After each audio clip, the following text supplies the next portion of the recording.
Nabi kata hendaklah kamu istiqamah. Apa makna istiqamah? Walan tuhsu, hendaklah kamu tetap pendirian dan jangan kamu duduk kira nak kata kalau nak enggak semua sekali. Itu dia panggil bahaya. Sebab apa? Sebab kita ni para jemaah sekalian tak mampu nak tunai 100%. Kan? Bila kita belajar semaya, kita dengar orang zaman dulu semaya, siapa buru boleh hingga atas kepala. Sebab apa? Tak bergerak, khusyuk.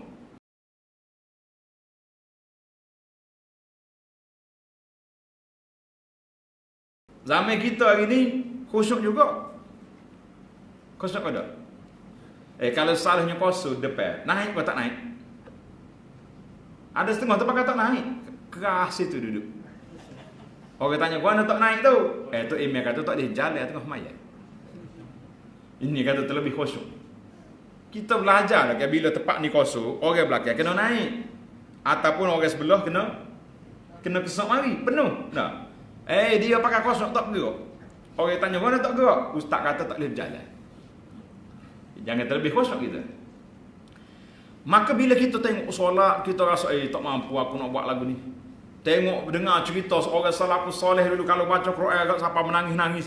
Kita lo ni baca bertukar baris, kita kata tak. Akhir sekali syaitan mari tak usah baca. Ni ada satu kumpulan baru pula ni panggil kumpulan tak boleh semaya. Pasal apa tak boleh semaya? Sebab kita tak kenal Tuhan. Ni ada seorang orang negeri kita juga tapi duduk di negeri lain. Dia telefon kan, dia kata, "Ustaz, saya ni setahun lebih dah tak semaya." Saya kata, "Pelik mu ni." Apanya pelik?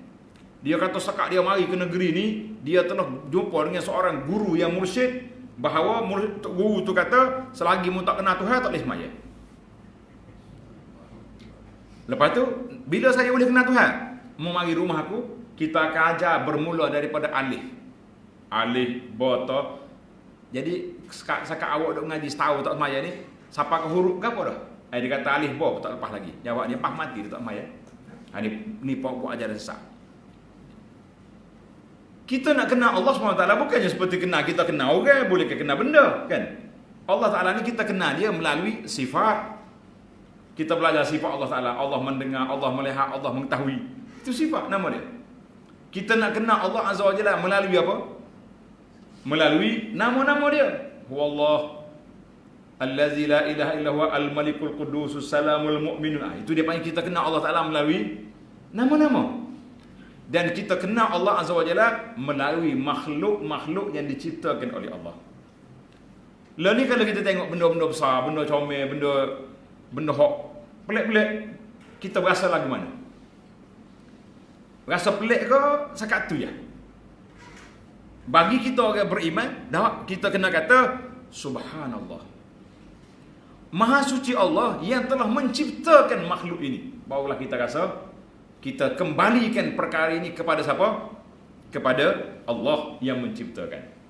Jangan nampak kita je, comel ni. Kita ni pekerja, petugas je.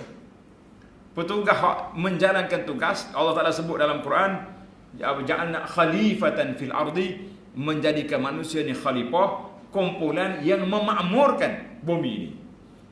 Bukan kerja kita buat kerja sendiri, tapi kita kerja di bawah peraturan Allah Azza wa Jalla. Yang halalnya kita ambil, yang haram kita tinggalkan. Maka Nabi kita sallallahu alaihi wasallam ajar kepada kita dalam hadis ini, Nabi kata istaqimu, hendaklah kamu istiqamah. Maknanya hendaklah kita menjalankan tugas kita. Tuan-tuan dan puan-puan muslimin dan muslimat, tugas kita atas dunia ni gapo dia? Apa dia tugas kita atas dunia? Tuhan atas mari atas dunia ni untuk gapo kita? Kalau kata nak makan, kau duduk tepi rumah kita tu makan juga. Kalau kata nak bini, bini juga dia tu. Nampak dia beranak tu. Yang membezakan di antara kita dengan makhluk-makhluk Allah Ta'ala yang lain, iaitulah Allah Ta'ala sebut dalam surah Az-Zariyat ayat 56, wa ma khalaqtul jinna wal insa illa liya'budun. Allah kata aku tak ciptakan jin dengan manusia kecuali supaya mengabdikan diri kepada aku. Sekarang ni tuan-tuan dan muslimin dan muslimat, kita kena sedar tugas kita mari atas dunia ni untuk apa? Untuk mengabdikan diri kepada Allah Azza wa Jalla. Maka Nabi kata istaqim. Naklah kamu istiqamah. Istiqamah di atas apa? Tanda tuan-tuan. Yang pertama sekali istiqamah ala tauhid. Kita kena istiqamah di atas melaksanakan tauhid kepada Allah Azza wa Jalla. Tauhid ni saya hari-hari mengucap la ilaha illallah. Baru ni keluar video. Ni budak-budak hadap main YouTube apa nama ni. Dia pergi interview Cina hak bukan Islam di negeri kita ni. Nyam mengucap kali-kali je. La ilaha illallah. Dia duk buat tu la ilaha illallah. Apa kita tak usul dia pergi apa ni majlis agama pergi daftar masuk Islam. Dia tak masuk Islam, dia kata dengan mulut dia. Maka para ulama mengatakan istiqamah yang pertama sekali para jemaah sekalian yang kita kena besar iaitu istiqamah di atas tauhid kepada Allah Azza wa Jalla. Saya tauhid, hari-hari kita mengucap. Tauhid ni dia ada rukun dia, ada syarat dia. Maka bila kita kata kita beriman kepada Allah, ulama Ahlus Sunnah kata iman itu mesti ada 3 asas. Ada berapa asas? 3. Yang pertama kita kena kata dengan lidah. Asyhadu an la ilaha illallah. Kita kena mengucap la ilaha illallah, kena ada. Alhamdulillah kita semua ni mengucap. Sehingga Nabi beri jaminan. Man kana akhiru kalamihi la ilaha illallah dakhala jannah. Siapa dia akhir ucapan hidup dia la ilaha illallah, orang dia masuk syurga. Tuan-tuan dan puan-puan, kita nak mengucap la ilaha illallah, payah ke mudah? Mengucap ni mudah ke senang? Mudah kalau kita katalah dah la ilaha illallah, payah apa? Tapi ingat, waktu nak mati bukan semua orang boleh kata la ilaha illallah. Kita pun pergi tengok orang nak mati. Tu memang mungkin acak kali menghadapi orang nazak. Bila kita ajar mengucap, ada hak jawab la ilaha illallah, gerak mulut. Ada hak pakai senyap tak kata gapo. Hak sedih sekali setakatnya anak dengar lah. Orang anak sendiri tak tengok. Penceramah ni bagi tahu, dia nak pergi ajar seorang tu mengucap. Dia kata la ilaha illallah, ajar mengucap, tiba-tiba angkat tangan begini. Gapo dia begini? Tanya, kau dia?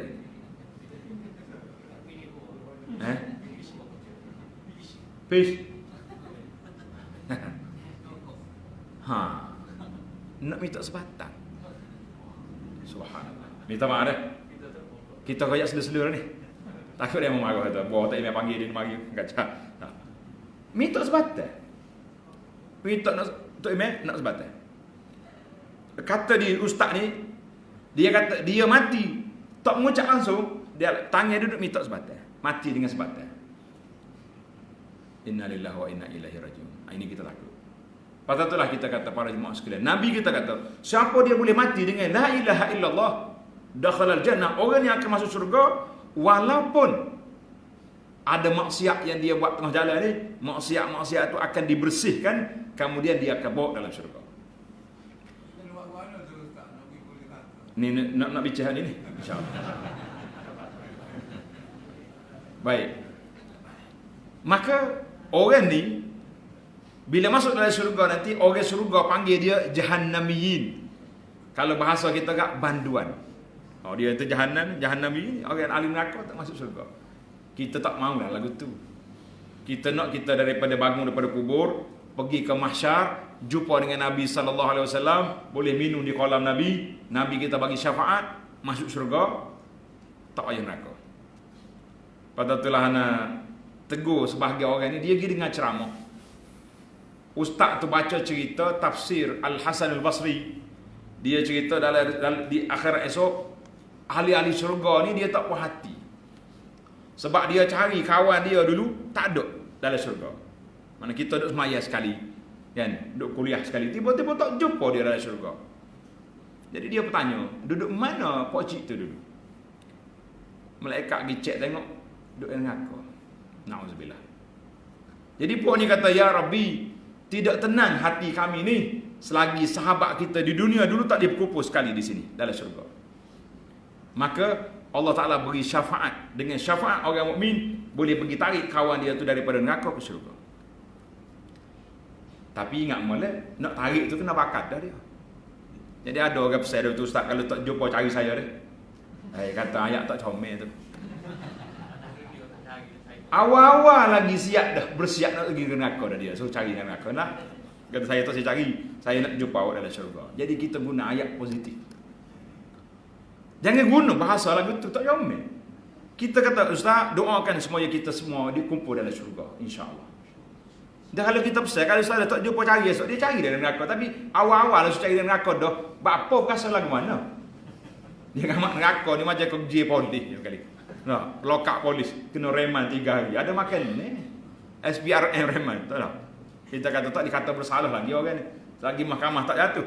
Kok mahkamah jatuh punya rayu demo tak bersalah juga. Nak kata apa? Jadi para jemaah sekalian, maka di sini yang pertama sekali kita kena istiqamah di atas tauhid kepada Allah Azza wa Jalla. Nabi pesan, Nabi kata walan tuhsu, mu jangan duk berasa mu ni nak jadi tarah wali, tarah orang panggil bila kita jadi kata orang juga pakai tak ada dah lah tarah malaikat lah. Orang pergi haji, tuan-tuan hok pergi haji dah, tengok tak tengok kita duduk Arafah, duduk di Mina, duduk tawaf dekat Kaabah, teriak tangis kita di Arafah kan. Adakah orang ni bila dia mendapat haji mabrur, dia balik, dia tak akan jadi lagi orang nakal? Lah, Imam Nawawi kata tak syarat. Sebab manusia ni pasang surut. Macam air laut kita kan, air pasir, air surut. Nah, nampak benar air laut tu air sungai tak jadi. Dia ada boh dengan tak boh je. Nah, air boh mari naik Pakatan Rumah. Nah, tapi air laut ni biasa pasal surut dah. Orang tepi laut ni tahu belaka. Ni nak tambak perahu dia kat mana dia tahu. Silap tambak Pakatan Darat. Nah, tunggu malam esok pula air naik. Maknanya kita ni, iman kita ni pasal surut. Waktu kita gagah, waktu kita kuat, ketika itu iman ni naik tinggi. Waktu kita lemah, bahasa Arab kata futur, lemah, ketika itu di iman akan jadi lemah. Maka kita bagaimana kita nak menguatkan iman kita? Ada sini pentingnya kita duduk dalam majlis ilmu, kita kena banyak zikir, kena istiqamah dengan zikir-zikir yang maksur. Paling tidak pagi kita ada zikir, petang kita ada zikir, lepas solat jangan mudah nak lari nak balik, kita kena berzikir. Subhanallah, subhanallah, zikir yang diajar oleh Nabi sallallahu alaihi wasallam. Semua ni zikir penguat jiwa. Sehingga para ulama mengatakan, dia kata apa? Zikir dengan hati seperti ikan dengan air. Faham maksud dia? Zikir dengan hati kita ni macam ikan dengan air. Apa dia maksud dia? Nak tanya ayah kita nak. Nampak janggut dia comel. Mana? Ikan dalam air segar. Mana kita ni, hati kita bila kita boleh zikir, segar. Ingat kita kepada Allah Azza wa Jalla. Ada salah lagi banding dengan ikan ni. Menarik juga. Mari tepi laut ni tengok ikan. Kata di ulama kata orang mukmin duduk dalam masjid seperti ikan dalam air. Kita duduk dalam masjid ni, suka tak suka? Kau rasa nak klik?